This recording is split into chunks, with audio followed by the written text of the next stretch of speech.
Ladies and gentlemen of AdventureX, please put your hands together and welcome the Writing About Games panel.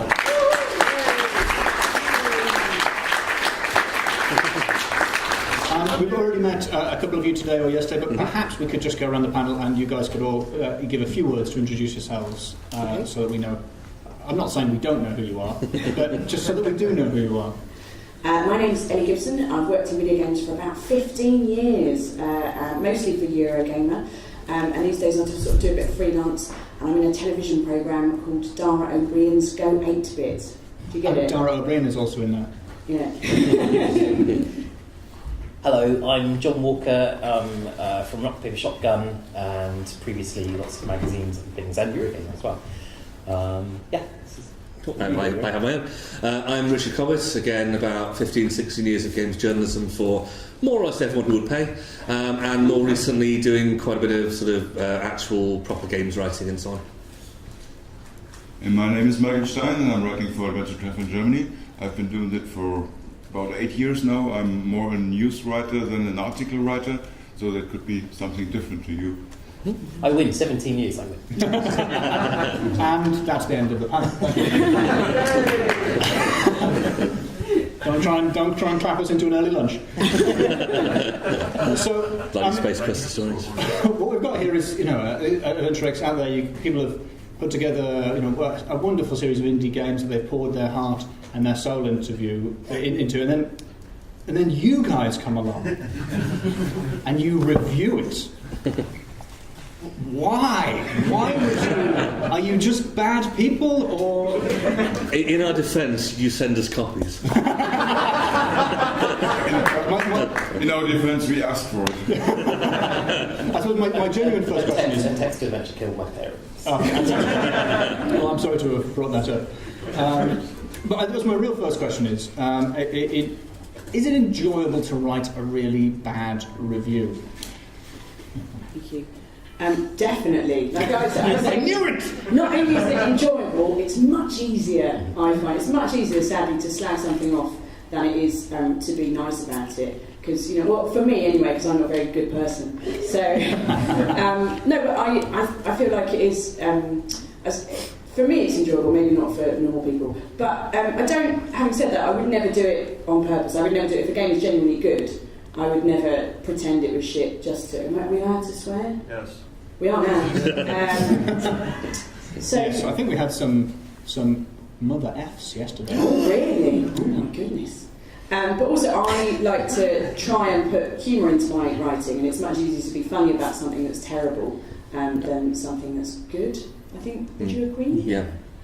I would agree, although I would say the hardest game to review is mediocre. That's by far the hardest to write about and to be funny about. To kind of go, but for 1,000 words is hard. But yeah, there's a balance, and I think you have to have some sort of ethical guideline in your head about what you're doing. You can trip over the edge. So yes, it can be really fun to take apart a game that's terrible, but I think a lot of it is based on how many people made it. It's no fun to take apart a game that two guys made in their bedroom. That's not fun, and it's not entertaining to think about cruel ways to slag it off. But if it's made by Activision and 150,000 people made it over 3 years and they've done a terrible job, it's more fun. I can't justify that. I have no good reason why. You divide your rage among the number of people. But I don't. I'm just trying to be honest. It's massive hypocrisy because those people are just as hurt, I guess, by the review. So I've over the years, I think when I started out, I kind of got my name. Well, your early stuff was kind of cryo adventure games. Yeah, exactly. So PC Gamer, a lot of assassination kind of assignments. The joke is that when I got my first gig on PC Gamer, the editor gave me a couple of terrible games and said to review, and I did those, and he said, "Okay, now your baptism by fire is over. Would you like to have some good games?" And I always waited. But that's what they did. They gave me bad games because that's when I wrote my best copy, and I think that was easy. And I wish that I now look back and think I could have been more constructive, I guess, in some ways. But then Creo games were absolutely terrible, and everyone who liked them needed to be told what idiots they were. CRYO? Yes. They were awful. I didn't know what you were talking about. Games like Schism 2. I loved them. They were terrible. They were absolutely atrocious, and people thought they were great. And so that actually motivated. Sorry, I'm rambling on, but that motivated me to write negative reviews, not to attack the developers, who I imagine worked extremely hard, but to attack the idiots who bought them. And that was my drive. Oh, Richard, you're not known for being quite as horrible as John. Oh, it depends who you ask. I can think of a few companies, including one guy from yesterday. But no, I would say that from my point of view, I think that there's. Has everyone seen Ratatouille? There's a scene where there's a critic there. It's meant to be an attack on critics, but I actually agree with it 100%. And I can't quote it directly, but basically the gist of it is negative reviews are fun to write and they're fun to read, but ultimately they don't mean all that much. And I think while you're writing them, while you're reading them, you have this wonderful, satisfying sense of justice being done. You are taking down this kind of monstrous thing. And I think, especially if you kind of watch, say, YouTube kind of critics over the last few years, that's kind of, to some extent, sort of shown me the problem with that. That when you're kind of playing something which is out now, sort of fine, people are buying it, but when you kind of sort of see the same thing applied to, like, Back to the Future from like 1988 or whatever, and the same kind of level of rage is kind of going into it, so it starts to feel a bit pointless. And I've always found that for me, the games which I think are fun to slag off are the ones which just are lazy. Well, I hate the word lazy, let me correct that. But the ones that sort of fail on a sort of deep level, the ones which are horrible to slag off are the ones where you can feel the love, but it hasn't worked. And there are a lot of those, and those are crushing. Where you're sort of playing, and you can see it's somebody's life's work, you can see all the passion that's gone into it, but they just fundamentally have missed the point, they kind of missed the thing. And I actually had a point during the mid-2000s when I was having real trouble with this, because I was getting a lot of games to review. So I'm good at being nasty to games, a bit like John. It's easy to be funny. It's impossible to be funny about a mediocre game. There's nothing to say. You don't want to be funny about a great game because you're too busy, waxing lyrical about how great it is. With a bad one, you have license to really I'm going to show you exactly how good I am at this. And after you've done it, I actually found that I felt hollow. Really bad, and not for an individual game, but it was negative game after negative game after negative game, to the point where people were giving me things they thought would look bad because it would be a funny assassination. And it was like, I don't want to do that. I have never sat down in front of a game that I want to be bad. I always wanted to be good. There is no company, now or ever before. And even if I have slated their games and they have fired back and we've had massive arguments, there is no company that I don't like that I wouldn't be thrilled to prove me wrong with the next game. And that does happen. And so for me, it's fun, but there is a cost to it. And I think you have to be very, very careful, otherwise you just slide into being clever for its own sake. I apologise for that rambling answer. So, Michael, you mentioned that you were news rather than reviews, but AdventureX is a big champion of adventure games. So how does it feel when your site is saying, don't play this one, it's terrible? Yeah, well, there are games that are really terrible. So most of the games have at least one aspect that is really good, even if it's the writing or if it's puzzles or it's the visuals or something like that. And then they have a problem throwing it under the carpet. Because there's always one aspect where you can see, okay, there's some talent, and you want to see more of it. And especially in the last years, when Steam Greenlight came up, there were a lot of horrible games that have just been put together easily in 2, 3, 4 hours or something like that. And people throw it on Steam, and those stuff is actually worse given a bad review. With games that have at least an aspect of things that you would see in a better game, in a more in a more improved way in other aspects, then you have to think about what you write. You cannot just take it and put it in the trash bin, and then the developer would be disappointed. Do you think that's got easier now that there are more adventure games again? I remember about 10 years ago describing dedicated adventure game sites as like sites for heroin addicts reviewing heroin. And so you're like, it exists! Oh my god, it exists! And so the reviews were overtly positive. Now you've got... Is it easier to be negative about games now? There's more of them. No, I don't think so. I think our job is to tell our readers if a game is totally crap, because if it is, then it's not worth buying, so we have to tell them. And it was there 10 years ago, it is now. But today we see another aspect, because the adventure game is developing in the different new branches, like exploration games, or some call them walking simulators or whatever, games without even having dialogues or something like that still work. So you have to be careful, you have to tell the people what aspect are you looking for. If you are a player that is focused on puzzles, then this is maybe nothing for you, but if it's a game that you want to, where you want to experience a good story, then you can play it. And yeah, that's not easier, but it's different now, I think. Oh, just to qualify the first question, the thing I get the most pleasure out of now is finding a game that no one's heard of and finding out that it's brilliant and selling it. Almost, it's like I'm going to make this. I just discovering this tiny little game and having access, having this big platform now with our site to say, everyone go look at this and make something happen for this tiny thing. That's really exciting. It's too late to try and reel it back in now. You've already... I swear this is true. I remember we started in 2007. There's a game called Nelly.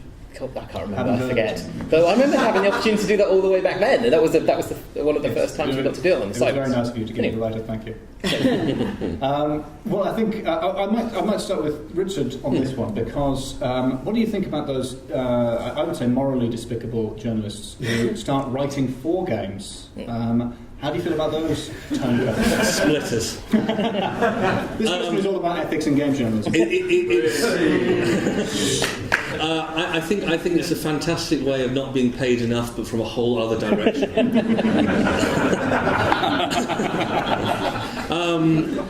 I think it's very satisfying to do, and I think that one of the weird things with games journalism, kind of overall things, is that people don't like crossing the streams.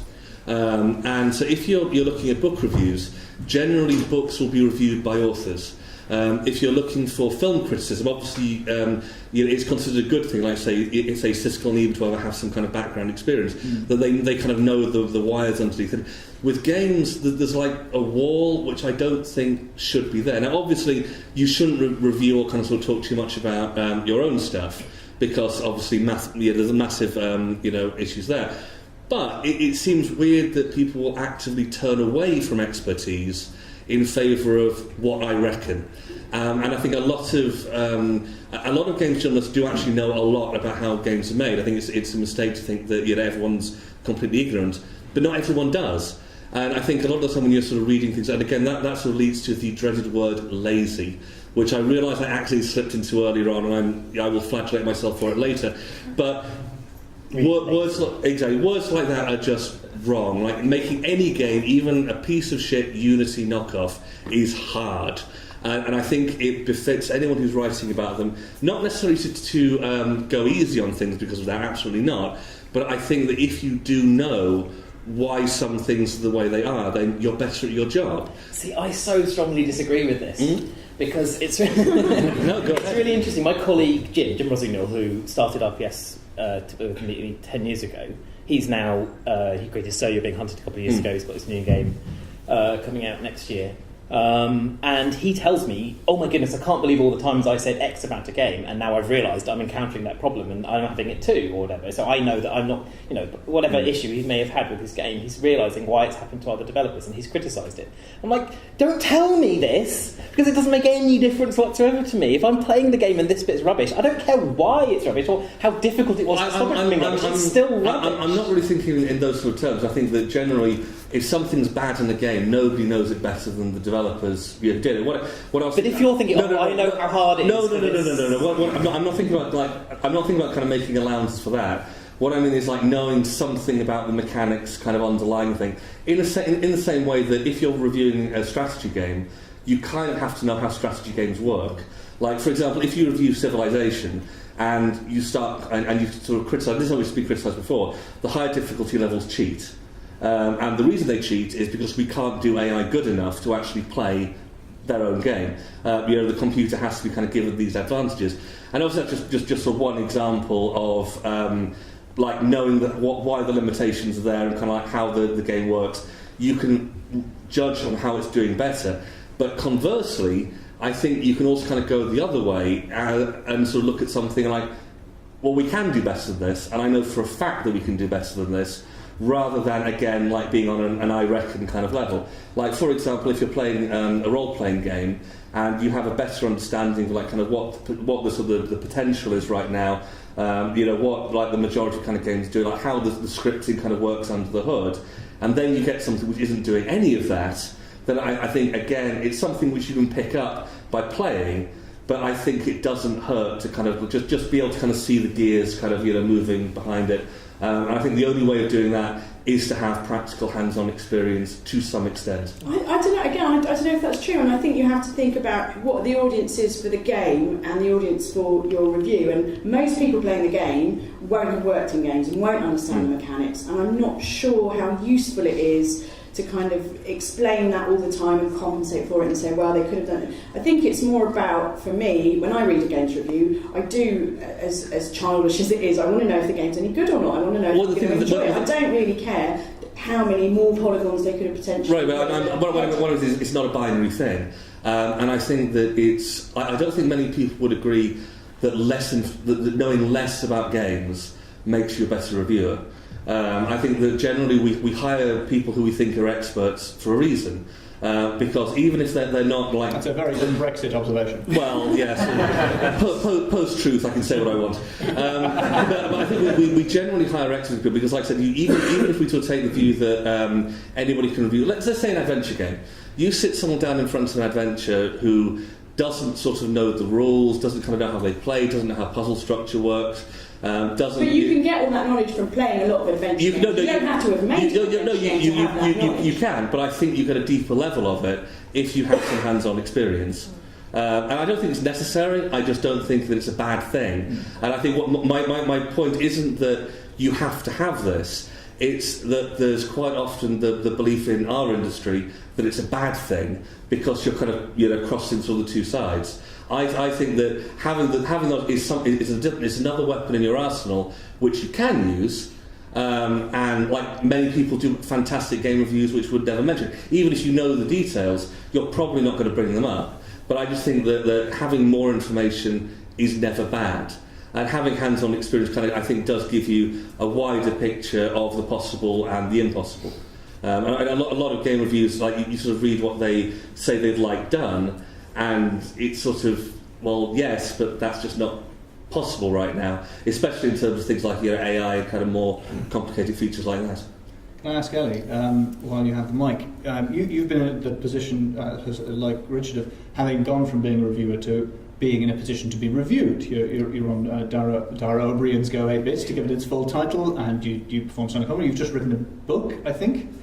Yes, I have. It's on Amazon, I think. It's available for pre-order, that's right. It's $7.99. It's called Scummy Mummies, and it's nothing to do with video games. So definitely order it. It sounds great. Yeah. I just thought but there must be something nerve-wracking is there something nerve-wracking about putting yourself out there to be reviewed, having previously been the person able to pass judgment? Oh, definitely, especially if you've walked the path I've walked, You've made all the enemies you've made. It must be. Yeah, it was dreadful. No, I'll be honest, when the first episode of Go 8-Bit, kind of the day it was going to be broadcast, me and Sam and Steve and Rob's the tech wizard who makes it all work, and Sam and Steve, the team captains, we spent the whole day on Facebook Messenger just going, shit. Like, the internet's going to hate it, and it's going to hate me, especially because of the... Sorry, Ellie's a woman. I should have start. I'm not being introduced as that, so thanks. But I was saying to my husband, like, I might have to give you my Twitter keys, and you might have to just filter that for me. And I was genuinely worried about it. And there was a bit of me that did think, God, maybe if it's like karma, because going back to what I was saying before, sort of the golden age, I would say, of my games reviewing career was the midpoint of the Wii. Because the Wii came out and did much better than everybody expected, and then all these terrible companies piled in and went, shit, let's make sports carnival party fun time, let's make 4 versions of it and let's churn it out. And I had a great time just slagging off all those. I didn't enjoy it, as we said, slagging off indie games at all. And sometimes we would get sent indie games and say, to be honest, we can write a Eurogamer review of this, but it's not going to be very good. So, it was up to the game makers whether they wanted to. Anyway, the point is, yes, we were very nervous about it, but Go 8-Bit had a great reception, thankfully, and it was all right. And nobody has threatened to rape or murder me in the last 6 months. So that's pretty good. Who are we applauding? What's happened? Anyway, Michael, do you? I mean, among your team, do you find you have ethical issues or questions? I don't mean conflict of interest questions is the right phrase. To do with people making games, people reviewing games. Does that happen on the AdventureX team? We have a rule that nobody was writing about his own games or about the games he's working on. That's for sure. But other than that, no, I don't think so. No, you don't find, because as a champion of adventure games, you don't find because you have good relationships, I believe, with adventure game developers. Does that make it difficult to say, I for instance, if you don't like something Charles Cecil does, do you feel that you can say that with liberty, or do you feel, but we get on well? No, I don't think so. I don't think so. You have to be attractive, because otherwise you're not believable and people won't read you anymore. So I don't think so. There could be sometimes that we have a bit more information about the development process that could make a difference, maybe in the end, in the detail or something like that, but overall, no. Even if a game is hyped and we have a contact to the developer, and then in the end we review it and we see it's not as good as we have expected it, it wouldn't have a better rating than anywhere else, I think. Well, I'll direct my next question to you again, Michael, because I sort of want to talk about whether narrative games, or, I mean, this convention began as an adventure game convention, and we're broadening that now, and we have quite a few different types of games on show today. But I think narrative, and particularly adventure games, are a niche, and when you started, they were much more of a niche. Are adventure games, are narrative games, is there a countercultural element? Are they uncool in a cool way, or are they still uncool? It's a good question. It's a long question. I mean, more than good. Especially with the new development of games like Gun Home, Firewatch, and all that stuff, all that narrative games that doesn't even have much puzzle elements anymore. It's getting more attention from I wouldn't say casual players, but from people who are interested in a good story, and less now in puzzle solving.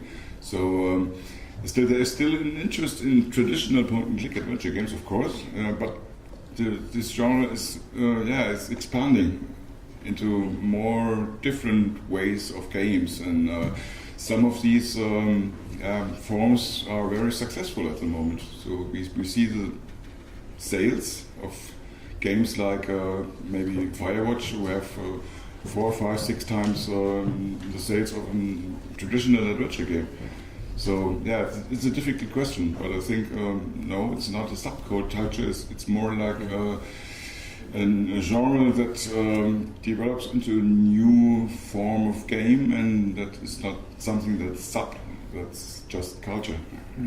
I just want to say I bought this T-shirt off the internet like a normal person. It's not free.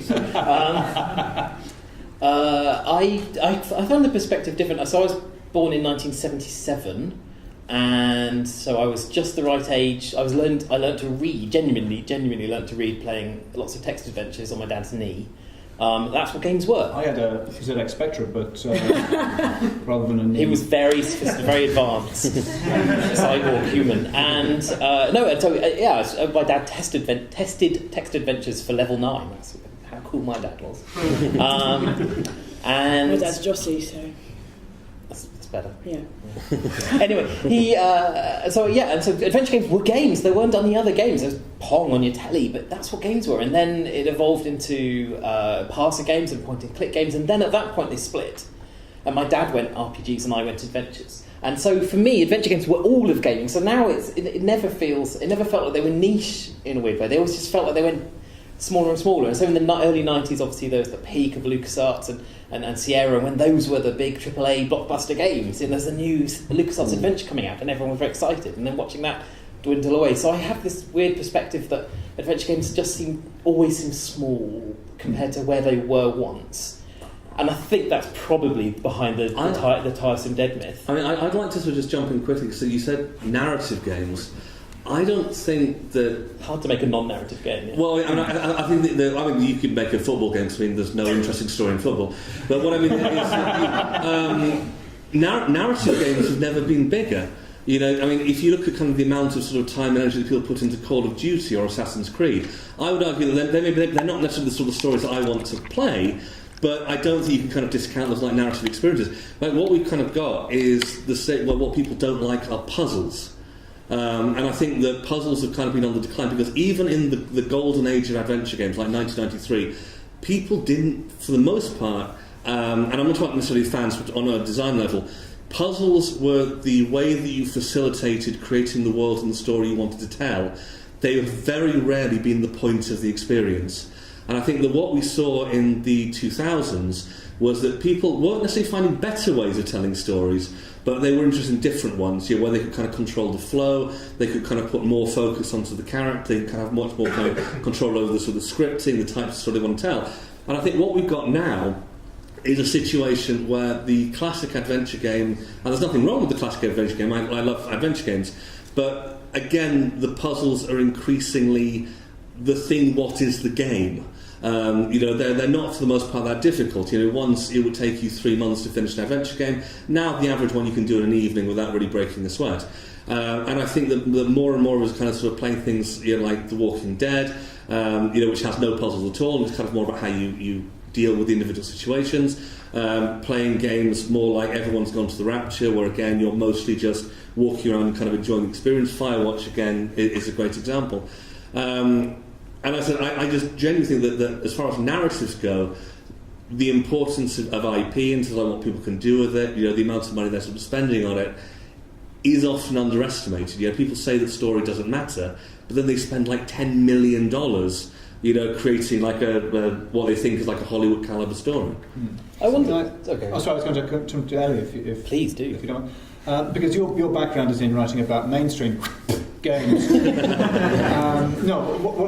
There is something that I think is a strange irony that I don't really understand, which is that gamers consider themselves to be a sort of a small countercultural subculture like punk, but it's a massive, massive industry which is bigger than the film industry. So it's a dominant cultural form, and yet it still has that sort of. It thinks of itself, or people seem to think of themselves as being countercultural, subcultural, subversive. Is it? Well, that is a good question, isn't it? Is it? Yeah. No, I think. Well, I always think there are sort of two gaming cultures. How do you like that? Because there is, I'd say, there is this group who tend to sort of congregate on things like Eurogamer and forums and the comment sections and things like that, and consider themselves this sort of elite's the wrong word. That makes it sound snobbish, but sort of countercultural, I guess. And then there are millions of other gamers who don't ever buy a magazine or look at a website, but buy every single FIFA or Call of Duty or Assassin's Creed, or and maybe even play a bit of Journey if they're messing around on PlayStation by accident. But so I think maybe there is a case where there are people who take games very seriously, and it is their big thing in their cultural life, and there are a lot of other people who play, I'm going to say play more casually, and I think there's room for both as far as I'm concerned. And in my writing, I never really tried to talk specifically to one or the other. I've always just tried to use my voice and talk about what I think about games, and not worry too much about am I appealing to either demographic, because neither of them like me much anyway. John, so you had... On that point, I've heard a theory that may be rubbish, but I think in the 90s gaming was a subculture. I think even with the PlayStation appearing, and then the Xbox and the PS2, even as it broadened into the mainstream, there was still a sense the newspapers, the media was against it. It was all, it was going to kill your children, and it was the video nasty of the 90s. And I think as a result, the culture built these walls around itself. It's sort of these giant castle walls, and said, we're safe in here with our own culture. And then what's happened over the next 15 years is that it's just spread everywhere. It's completely mainstream. It's bigger than a film, like you say, and everyone's just happily playing games. But there's still these people inside these walls going, "They're not going to get us. They're not going to get us." And I think you can see on the internet in the last couple of years the results of some of that entrenchment. I have no idea what you're referring to. No. But even so, even I'm inside those walls. I'm someone who has made my living doing this. I've defended games for all my life, and it's really hard to remember that those walls are useless now. The gaming's everywhere, but there's still. So when you say, is it a subculture?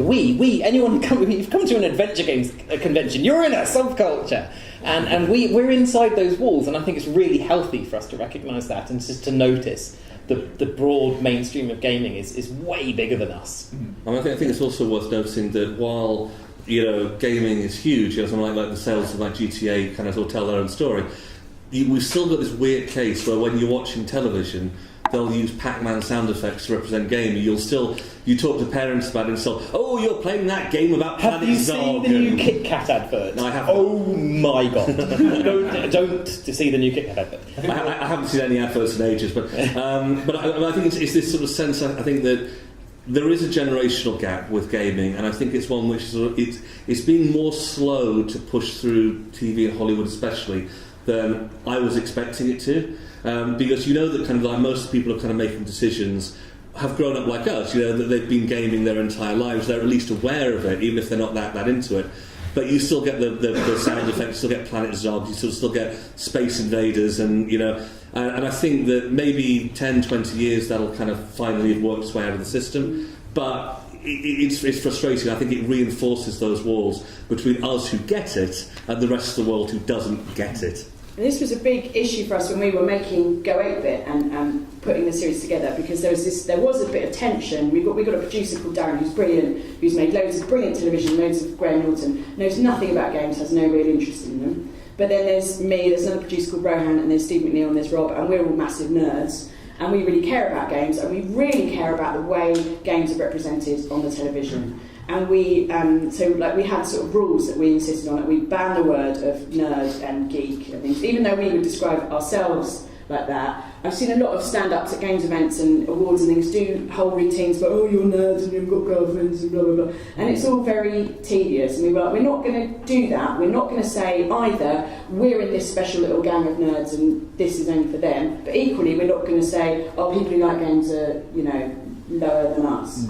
So that was important. And then we had lots of meetings where we had tedious conversations like, I was looking at the script and I was supposed to say, "So, grab your joypads." And I said, I'm not going to say that on television. And the producer said, "Why?" And I said, "Well, first of all, because it's not 1992, and nobody says joypads." And they were like, "Oh, really?" And I was like, "No." And they said, "Okay, got it, joysticks." And I said, No. I've seen a joystick. When was the last time you saw a joystick? Well... Sorry. It's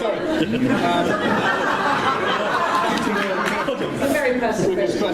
Yeah, I said, they said, "What do we say? What do we say?" And I said, "Controller, just say controller." And they were like, "Really?" I was like, "Yes, welcome to our world." So there was lots. So what we tried to do with the show, again, we tried to not make it exclusive, and that's why we've got games. Because there's this whole generation of people who go, "Oh yeah, I love games." And you go, "What do you like?" And they go, "Well, I haven't played anything since Sonic or Mario Kart." You go, "Oh, okay, but that's okay." So we have those games in the show. But then again, Steve and I were very insistent that we wanted games like Nidhogg and Gang Beasts, and also AAA games like Battlefront, because we wanted to say to people who may be watching the show for Dara O'Brien or for Mario or forever, also look at games now, look how they've moved on, and look how much fun they are. Gang Beasts is just so much fun, and it had one of the most positive responses of all the shows, of all the games that we showed.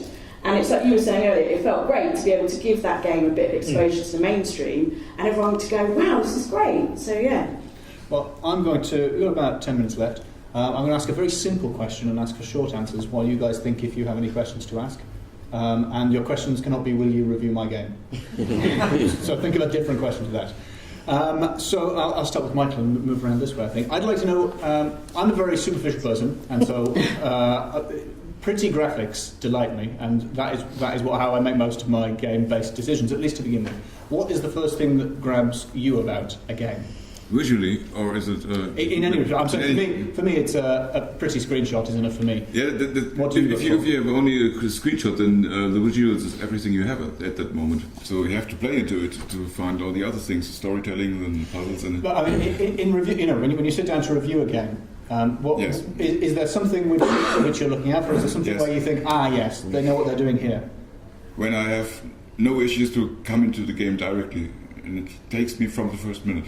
And it doesn't have a single aspect. It doesn't necessarily have to be visual or gameplay or storytelling or something like that, but it has to catch me from the beginning. That's the most important thing. And then the game is good. And it doesn't need to have any explanation. You just give it to me, and I play it, and it catches me in the first minute, and then it's a good game. Richard, is there a... I'm kind of going to say the same thing, but I'm going to reverse it. Which is that if terrible at the beginning. I only like to play bad games, which is why I love adventures. I'm going to flip around and say that if your game hasn't caught me within, like, say, the first half hour, your game has failed. There is no genre where the first half hour has any excuse to be boring. The Witcher. The first No, there's no excuse. It has no. It's not boring. It's not very good, but it's not boring. Which Witcher game? The original, I disagree about the original. I like the game Witcher. is quite hard work. But I think that even the first half hour of The Witcher, in that you've got the exploding in the castle, you have the attack of the professor, you've kind of got lots of stuff is happening and introducing to the world. It kind of gets dull when you get to the first village. But what I mean is when you sort of start playing a game, I think there certainly used to be like the assumption that the players bought the game, therefore they're going to play the game. And we don't really have to care that much. And the true player will kind of keep going, and they will get to the meat of it. I disagree, because I think at this point, for say an adventure game, I want your opening to be as exciting as a movie. If your first screen is, we're going to lock you in the attic of an empty house, and we're not going to let you out until you found the 3 items, you have failed. If you're doing an RPG and the first thing is a long, boring walk to the town where the game starts, you have failed. Even if you're doing like a grand strategy game or something like Stellaris, obviously there is no way of encapsulating like the beauty and excitement of a game like that within half an hour. I'm not saying that should be the case, but that first half hour should inspire me. I should be, longing to kind of get to the point where it all unfolds in kind of all of its beauty. And I think still, these days with kind of sort of Steam refunds and so on, people have now kind of been sort of given a financial incentive not to do that. But I think that just as a general rule, don't assume my interest. You have to earn it. I would say how quickly it lets me play. I don't know if that just speaks into my job, but how quickly it lets me have control. The more another cutscene. Oh no, it's interrupting me again. Oh no, and that at the moment. So that really affects me a lot. If I can just start playing, just let me play your games. That's the phrase I scream most at my monitor. I agree with what they've said, so I'm trying to do something different, and I can't, so I'm just going to be honest and say at the moment I'm playing a game called Juice Jam, which I chose from the App Store, which I like because it's a bit like Candy Crush. So there we go. It's grand. So you like a game that's a bit like Candy Crush? Games with small, brightly coloured, very pretty objects that make a little sort of rainbow sound when you match them up. That's what Rainbow sound like. Just a bit cliche. I want to play that role play game. Okay. If we have any questions from the audience, it would be great if we could direct these towards one of the panellists, because I don't think we'll have time to go through everyone for everything. I think you were first, sir? Yeah, okay, so not everyone. Well, one of you will have to. You just have to decide who you like best. Fight. Alright, so my question, you talked about how reviews are usually aimed at customers or at consumers, but do you think it's possible to do reviews aimed at the industry? John, you were the eldest in terms of career, so I suppose that should go to you. I've never thought about that, so I can't give you a good answer right now. But what I would say is when I write, I don't think about who my audience is. I just try to write something that's worth reading. And I try not to discriminate about who the audience is going to be, I guess. So that makes me conscious of what I try to use. I very deliberately tried not to use acronyms and phrases that you only understand if you're deep inside the culture. And I also try to avoid things that are only speak to a straight white guy who lives in Bath, but that's the hardest part of my job, I guess. So I think I tried to even just cast any idea of who's going to be reading it out of my brain, so it's as readable to the majority. If I can just chip in very quickly, it's also worth noting that a lot of companies do commission mock reviews. Usually they're to try and kind of get an idea of what the score's going to be, but sometimes it will be earlier than that to kind of like get maybe like an idea of how the game's going. Also, quite a few reviewers have been kind of used as consultants and so on for individual titles before, to try and get that kind of perspective. Overall, they're not the people who read the websites, but there is sometimes that kind of back and forth. That makes sense. This is going out to Ellie. Have you ever played a game and reviewed it and then revisited it a while later and found that your assessment has changed to an extent where you wish you could redo it? No, is the honest answer. I'm right about everything for eternity, Alistair. I haven't ever consciously done that. I would say, I'm trying to think, I remember replaying the original, so Tomb Raider is my favourite series of all time, and I was writing about one of the new ones, or maybe a retrospective, I can't remember, and I went back and played the PS1 version, and I was like, wow, this is dog shit. Specifically, the visuals were a lot worse than I remembered, like in my head. It was not, so I guess there are examples of that, but generally, I like to say that history has proved me right. I got a lot of shit for giving Alan Wake and Dante's Inferno 7 out of 10. Don't remember the sequels. So there you go. Maybe I should do that. I don't know. Maybe I should do that. But I haven't. I have 2 small children. I don't have time to play video games that I've already written 1,000 words about. Really. Sharks never stop swimming. This is it. Any more questions? You guys spoke about what grabs you as you start a game. What grabs your attention maybe in a pitch email, in a cover letter, someone out was approaching you, asking you to look into their game? I know the previous talk was about this, so I'll just give the quickest answer possible. Yeah. Short, link, that's it. And if you missed Michael's talk, it will be archived on the website, and I think answers that in quite a lot of detail. Anyone? Yes? You're all professional reviewers, and you do this for a living, and you get paid to do it, I assume.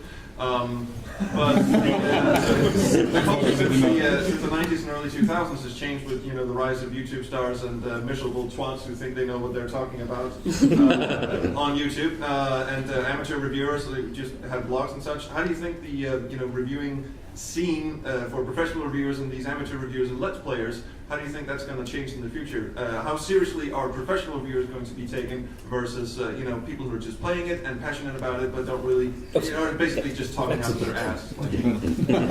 It depends on if you are writing about Class A titles or if you are writing about a niche genre. That's pretty important. So let's go with the niche genre. Yeah, because the niche genre, like I told in my talk earlier this morning, I think for the specialized adventure game sites, nearly none of them can do it for a living.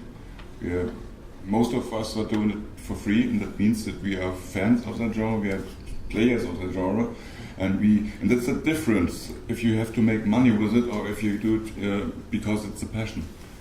And I think that you have less pressure when you don't get paid for it. That's. I'd say in terms of that kind of the overall quality, I don't see why the two can't work together. Because there's always this sort of thing like kind of has video taken over from print, and it's taken a cut out of it for sure. But a lot of people like reading, and they want to read the written review. So quite often a review is capable of talking about a game, maybe in more complexity, just not because the person who's doing the video can't deal with those terms, but just because there's a difference between reading something and having a lecture on it. It's easy to follow in that respect, whereas conversely, with video, it's easy to see, how it's sort of flowing. I personally like the two to complement each other really well, and that's how I choose them. There's some YouTubers I love watching and have huge respect for. There's a lot of the written reviewers I still go right back to, and I rely on both of them.